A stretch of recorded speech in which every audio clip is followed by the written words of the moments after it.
This is gonna be a good day. Rolling on like the thunder with open eyes full of wonder. It's a good day. It's a good day to be alive. Spinning fast, the wheels keep turning. Every night is a new morning. It's a good day. It's a good day to be alive.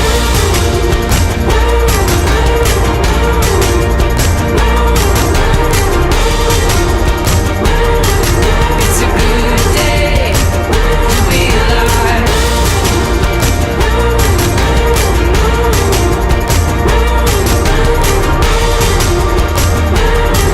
It's a good day to be alive. I was born to breathe the air and take a road that goes nowhere. I'm ready to live, ready to live, ready to live, ready to live.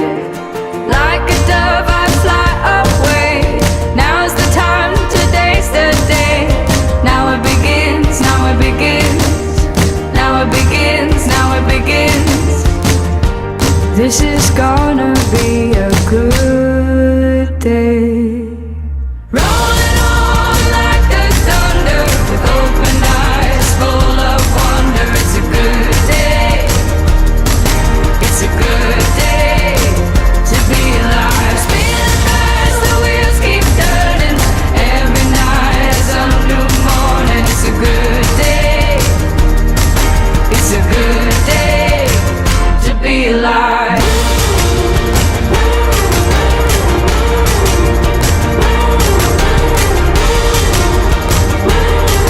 It's a good day to be alive.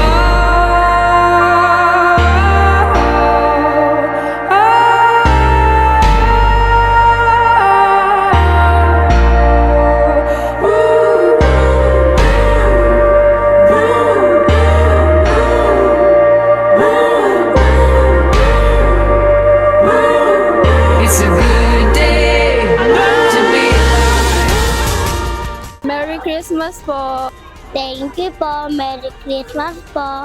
Merry Christmas. Thank you. Thank you po and Merry Christmas po. Thank you po. Thank you po. Thank you po. Thank you po. Thank you po. Thank you po. Merry Christmas. Thank you, Baltasar Foundation. Merry Christmas.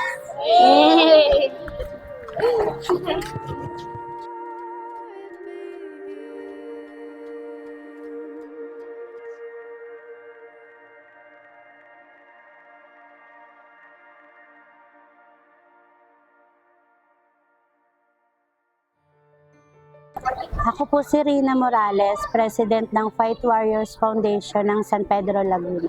Gusto ko lang po magpasalamat sa sponsor, Florante Baltasar Foundation, para sa pag-aabot po ng tulong at konting kasiyahan. Actually, hindi po konti ito. Sobrang saya po ng mga beneficiary ko ngayon. Lubos po namin ipagpapasalamat ang ipapaabot niyo pa pong tulong sa aming mga beneficiary. God bless po. Si Lord talaga ang may gawa ng lahat. Kasi kung wala kay Lord kung hindi dahil kay Lord, baka wala na rin kami. So, dalawa kasi nung to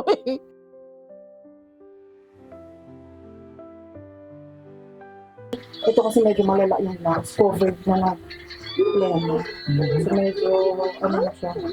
Ito, ayoko siya sumitin, baka kasi i-oxygen din. Wala na kami oxygen.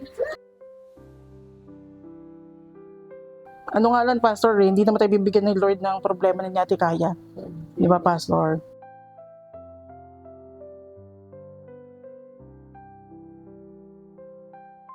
Magandang hapon po. Ako po si Fita Bagano. Ina po ako ni na Shadrach at ni Ezra.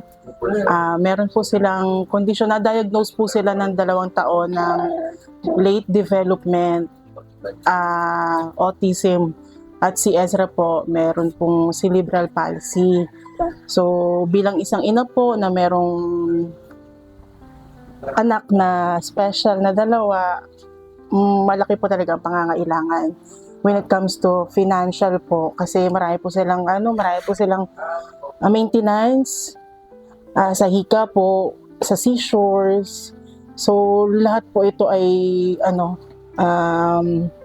lahat po ay kailangan maibigay po talaga. At sa kailangan po nagda-diaper pa rin po sila kasi on their own hindi po nila kaya. At sa ngayon po tinitherapy sila para kahit papaano po makalakad po sila muli at maging maayos po yung swallowing nila kasi naka-NGT po sila pag hindi po naka-NGT lagi po silang nagno-pneumonia. Dati po every 3 months kami sa hospital. Pero nagpapasalamat pa rin po ako sa Diyos dahil yung provision ng Lord at alam ko naman po hindi po kami pababayaan ng Panginoon. Sa mga tao pong tumutulong sa amin, maraming salamat po. I-bless po ng Diyos yung mga puso nyo sa generosity nyo. God bless you po. Maraming po salamat.